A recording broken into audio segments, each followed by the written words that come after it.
So hello everyone, I am explaining you beta today your GK chapter number 9 and the name of chapter is Indian Royals.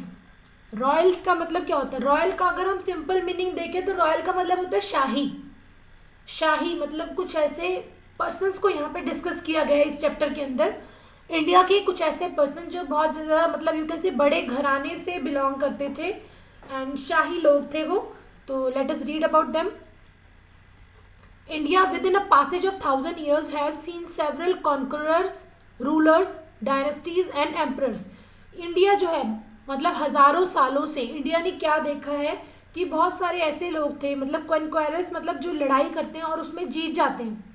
जीतने वाले rulers मतलब जो राजा होते हैं, dynasties मतलब वंश और एम्परर्स मतलब राजा या यू कैन से किंग। तो इस तरह के बहुत सारे जो इंडिया है, इंडिया ने बहुत सारे इस तरह के लोगों को देखा है। Let us take a look at some of the greatest king that ruled this land.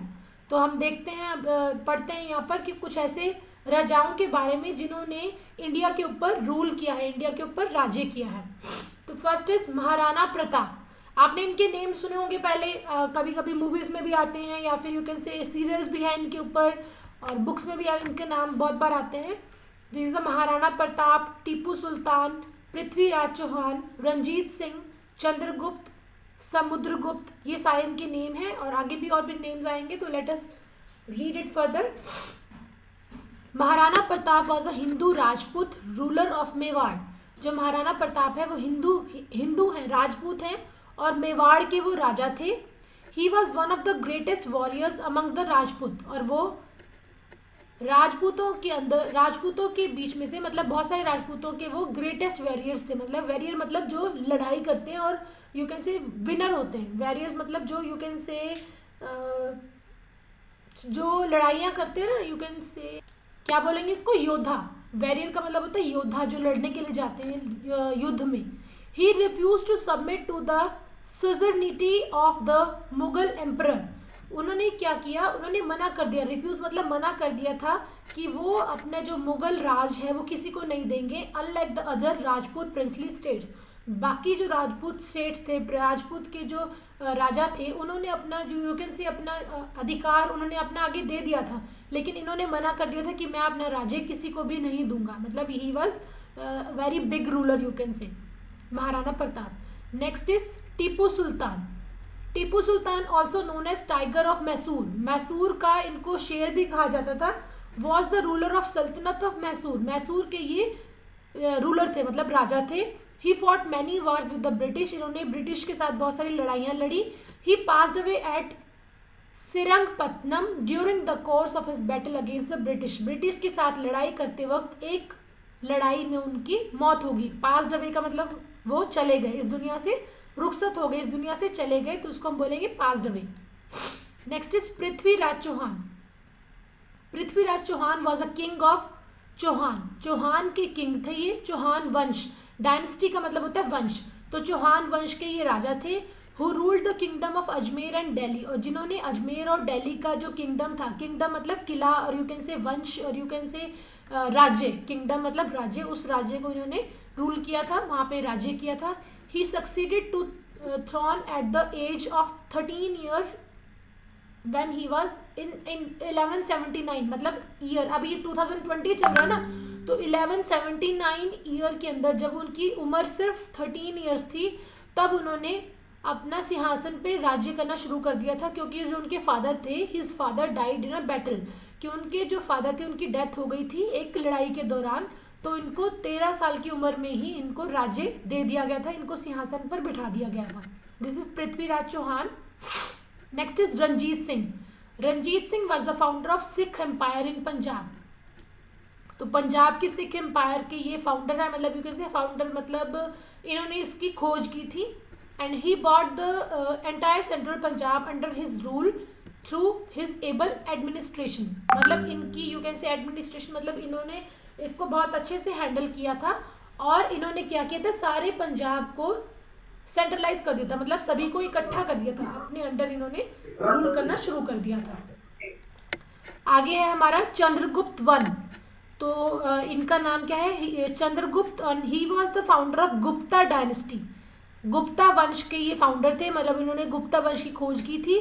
He formed many alliances with other kingdoms, कि इन्होंने बहुत सारे अदर दूसरे राज्यों के साथ भी गठबंधन किया था। अलियांसेस मतलब गठबंधन किया था थ्रू मैरिजेस, मतलब एक लड़की की दूसरे राज्य के लड़के के साथ शादी हो गई, या फिर वहाँ की लड़की इधर आ गई, तो उनके साथ उनका गठबंधन बन गया, तो उनका जो राज्य था वो बड़ा होता गया। तो इस तरह से उन्होंने गठबंधन किए थे मैरिजेस के द्वारा बहुत सारे दूसरे राज्यों के साथ। He called himself as Maharaja Dhiraja which means king of kings, और ये अपने आप को महाराजा धीराज बोलते थे, जिसका मतलब होता है किंग ऑफ किंग्स। ठीक है, कि वो बहुत सारे किंग्स के भी किंग थे, वो अपने आप को ऐसे बोला करते थे। The next is Samudragupta. ये कौन है? ही was the successor of Chandragupta one. Chandragupta one के सक्सेसर थे। सक्सेसर का मतलब क्या होता है? उनके बाद इन्होंने राज्य किया था। चंद्रगुप्त के बाद समुद्रगुप्त ने राज्य किया था। And the greatest king of Gupta dynasty, और ये भी गुप्ता वंश के बहुत बड़े महाराज थे। And he is said to have ushered in the golden age of India, और ये माना जाता है कि इन्होंने इंडिया की जो गोल्डन एज थी, मतलब यू कैन से बहुत ही अच्छा टाइम था इंडिया के लिए, बहुत स्वर्णमयी, you can say golden age, स्वर्णमयी एज थी, ईरा था, तब उन्होंने इसकी शुरुआत की थी, ये माना जाता है। आगे है हमारा छत्रपति शिवाजी। आगे है Chhatrapati Shivaji. He was the founder of the Maratha empire. तो ये मराठा एम्पायर के, मराठा की जो साम्राज्य था उसका फाउंडर थे, मतलब उन्होंने इसकी खोज की थी। विच लास्टेड अंटिल 1818, 1818 तक जो वो चला था, वहाँ तक उन्होंने राज्य किया था। He inspired and united the Maratha people to fight against the Adilshahi sultanate of Bijapur and Mughal empire. इन्होंने क्या किया था? मराठा पीपल को इन्होंने इंस्पायर किया था कि वो बीजापुर के अगेंस्ट लड़ाई करें। His motive was to establish a Hindutva Swarajya, मतलब सेल्फ रूल ऑफ हिंदूज। वो चाहते थे कि हिंदूज का राज्य हो, तो इसलिए उन्होंने सभी को इंस्पायर किया था कि वो मुगल के अगेंस्ट लड़ाई करें। Next is Raja Raja Chola. The most famous king of Chola kingdom was Raja Raja Chola. ये बहुत ज़्यादा फेमस किंग थे। He build the Rajeshwara temple at Thanjavur. तो इन्होंने क्या किया था? एक टेम्पल बनाया था, राजेश्वरा टेम्पल, थंजावुर में। This is Raja Raja Chola. Next is Rani Lakshmibai. इसको तो आप जानते हैं, रानी लक्ष्मीबाई को आप जानते हैं। She was the queen of Maratha ruled princely state of Jhansi. Jhansi की रानी थी। And she was one of the leading figure of Indian revolt of 1857। जब 1857 में जब लड़ाई हुई तो ये बहुत ज़्यादा, यू कैन से, लीडिंग फिगर थी, मतलब ये लीड कर रही थी, काइंड ऑफ लीडर इन्होंने एक्ट किया, और बहुत सारे लोगों को इन्होंने यू कैन से बचाया, और इसमें इनकी डेथ भी हो गई थी। Next is Ashoka. Ashoka belong to the Maurya dynasty of, तो ये मौर्य वंश से बिलोंग करते थे। And reigned over most of the Indian subcontinent, और भारत के मतलब बहुत सारे एरिया में इन्होंने राज्य किया था। He put many efforts for spreading Buddhism globally, और इन्होंने बहुत ज़्यादा एफर्ट्स किए थे कि ताकि Buddhism kind of, you can say, एक रिलीजन है, उसको उन्होंने बहुत ट्राई किया था कि पूरे संसार में उसको फैलाया जा सके। The emblem of modern India has been taken from the lion capital of Ashoka. Ashoka की जो हमारा एम्बलम है, इंडिया का एम्बलम है ना, जिसमें 3 लॉयंस को दिखाया जाता है, तो वो भी अशोका की लॉयन कैपिटल से लिया गया है। तो ये क्या है? Ashoka. Next is Raja Bhoj. He was the philosopher, king and polymath of medieval India. तो ये पॉलीमैथ बोलते हैं, या इसको पॉलीमैथ भी बोल सकते हैं। तो ये एक दार्शनिक थे, राजा भोज थे, एक दार्शनिक थे, एंड जिन्होंने मालवा और सेंट्रल इंडिया में मतलब बहुत ज़्यादा राज्य किया था। ही बिलोंग टू द परम्परा डायनेस्टी, और ये परम्परा वंश को बिलोंग करते थे।